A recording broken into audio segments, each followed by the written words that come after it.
Hello बच्चों, good morning. Standard 2 subject Hindi. बच्चों, पिछली वीडियो में मैंने आपको उल्टे अर्थ वाले शब्दों के बारे में समझाया था। आज के वीडियो में हम समान अर्थ वाले शब्दों के बारे में जानेंगे। तो आप अपने हिंदी किताब में पेज नंबर 72 निकालिए। निकाला? देखिए क्या लिखा है, समान अर्थ वाले शब्द। तो सबसे पहले हमें यह जानना है कि समान अर्थ वाले शब्दों का मतलब क्या होता है। तो समान अर्थ वाले शब्दों का मतलब होता है समानार्थी शब्द या पर्यायवाची शब्द।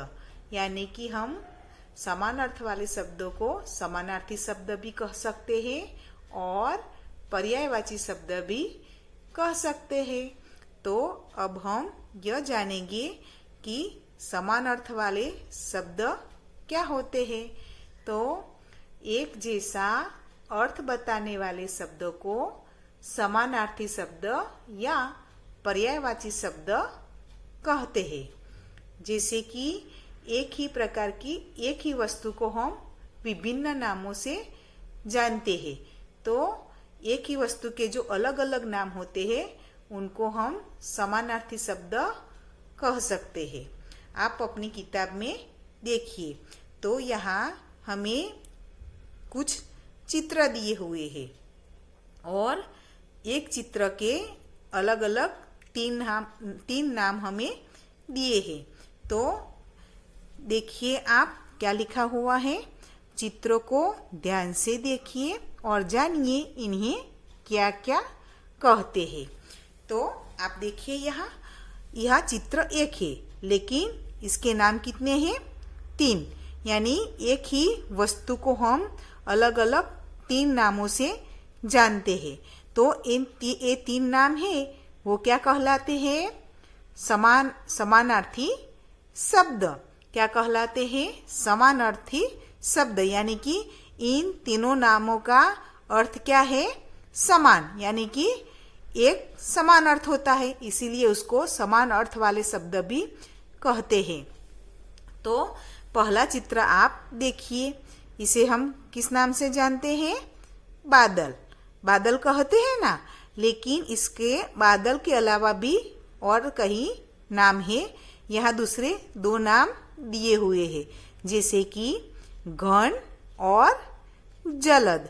तो हम इसे ये चित्र है उसको बादल भी बोल सकते हैं, जलद भी बोल सकते हैं और घन भी बोल सकते हैं। तो ये घन, जलद और बादल ये क्या है? एक दूसरे के समानार्थी शब्द है, क्योंकि इन तीनों का अर्थ समान ही होता है। हम घन का समानार्थी शब्द के रूप में जलद भी लिख सकते हैं और बादल भी लिख सकते हैं। बादल के समानार्थी शब्द के रूप में जलद भी लिख सकते हैं और घन भी लिख सकते हैं। ऐसे एक दूसरे के समानार्थी के रूप में हम कोई भी शब्द बोल या लिख सकते हैं। अब दूसरा चित्र देखिए, इसे क्या कहते हैं हम? पक्षी। पक्षी कहते हैं ना। तो उसके अलावा यहाँ दूसरे 2 नाम दिए हैं, जैसे कि पंछी और खग। यानी एक ही वस्तु को हम 3 अलग अलग नामों से जानते हैं या बोलते हैं। जैसे कि इसको हम पंछी बोल सकते हैं, पक्षी भी बोल सकते हैं और खग भी बोल सकते हैं। इन तीनों का मतलब यानी कि अर्थ एक ही है, इसीलिए ये 3 शब्द एक दूसरे के क्या है? समानार्थी शब्द है। अब ये तीसरा वाला चित्र देखिए, क्या कहते हैं हम इसको? पेड़। पेड़ कहते हैं ना। तो पेड़ के अलावा हम इसे तरु के नाम से भी जान सकते हैं या बोल सकते हैं और वृक्ष भी बोल सकते हैं। तो इसे हम पेड़ कह सकते हैं, तरु भी कह सकते हैं और वृक्ष भी कह सकते हैं। ये तीनों नाम एक ही चीज के हैं। तीनों के नाम हम अलग अलग दिख रहे हैं, लेकिन तीनों का अर्थ एक ही होता है। यानी कि पेड़ बोले, तरु बोले या वृक्ष बोले, तीनों का मतलब एक ही होता है। ये भी एक दूसरे के समानार्थी शब्द है। अब ये वाला चित्र देखिए, इसे हम क्या कहते हैं? फूल। फूल कहते हैं ना। तो यहाँ दूसरे कौन से नाम दिए हैं उसके? पुष्प और सुमन। तो हम इसको फूल भी कहते हैं, पुष्प भी कह सकते हैं और सुमन भी कह सकते हैं। इन तीनों का मतलब एक ही होता है। तो ये भी एक दूसरे के समानार्थी शब्द है। सुमन का हमें समानार्थी कोई पूछे तो हम पुष्प बोल सकते हैं, फूल भी बोल सकते हैं। फूल का समानार्थी कोई हमें पूछे तो हम सुमन भी बोल सकते हैं, पुष्प भी बोल सकते हैं। ऐसे हम ये तीनों में किसी का भी समानार्थी कोई भी शब्द बोल सकते हैं। फूल का पुष्प हो सकता है, फूल का सुमन भी हो सकता है, पुष्प का फूल भी हो सकता है और पुष्प का सुमन भी हो सकता है। वैसे ही सुमन का फूल हो सकता है और सुमन का पुष्प भी हो सकता है। ऐसे ये तीनों एक दूसरे के समान अर्थ वाले शब्द है, यानी कि समानार्थी शब्द कहलाते हैं। उसी प्रकार से ये वाला चित्र देखिए, इसे हम क्या कहते हैं? सूरज। सूरज कहते हैं ना। तो उसके और भी दो नाम यहाँ दिए हैं। कौन कौन से हैं? रवि और सूर्य। कौन से नाम है बच्चों?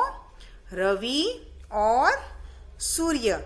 यानी कि इसे सूरज भी कहते हैं, रवि भी कह सकते हैं और सूर्य भी कह सकते हैं। तीनों का मतलब एक ही होता है। ये एक दूसरे के समानार्थी कहलाते हैं। अब समझ में आया बच्चों? समानार्थी शब्द किसे कहते हैं? समझ में आया ना? अब लास्ट वाला है चित्र, वो हम देखेंगे। इसे क्या कहते हैं बच्चों हम? Very good. हम सब इसको चंदा मामा कहते हैं ना, लेकिन इसके दूसरे भी कई नाम हैं, जैसे कि चंद्रमा। चंद्रमा कहते हैं ना, चंद्रमा, फिर चांद और शशि। तो इसे शशि भी बोल सकते हैं, चांद भी बोल सकते हैं और चंद्रमा भी बोल सकते हैं। ये तीनों का अर्थ एक होता है।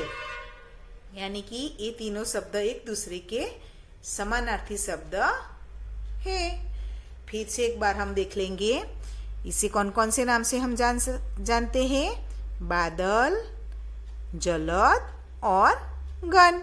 समझ में आया ना आपको? अब इसको पक्षी, पंछी, खग, इसको पेड़, वृक्ष और तरु। ये वाला फूल, पुष्प और सुमन। फिर ये वाला सूर्य, रवि और सूरज। फिर ये वाला चंद्रमा, चांद और शशि। तो बच्चों, आपको अच्छी तरह से समझ में आ गया ना कि समान अर्थ वाले शब्द किसे कहते हैं। आप समान अर्थ वाले शब्द बोले, समानार्थी शब्द बोले या पर्यायवाची शब्द बोले, ये तीनों एक ही होते हैं। तो आपको ये सभी समान अर्थ वाले शब्द है ना, वो आपको अपनी नोटबुक में अच्छे हैंड राइटिंग निकाल कर लिखने हैं और साथ में उसका उच्चारण भी करना है। जिससे क्या होगा, आपको ये अच्छी तरह से याद रह जाएंगे। तो आपको ये चित्र बनाने की जरूरत नहीं है। आपको किस प्रकार से लिखते हैं? जैसे कि ये पहला वाला है तो हम लिखेंगे कि गण, जलद, बादल। ऐसे लाइन में ही आपको लिखना है। उसके बाद दूसरी लाइन में आपको लिखना है खग, पक्षी और पंछी। बीच में आपको थोड़ी थोड़ी जगह छोड़ देनी है। तो आपको समझ में आ जाएगा कि घन का समानार्थी जलद और बादल। आप एक दूसरे के कोई भी समानार्थी ऐसे लिख सकते हैं।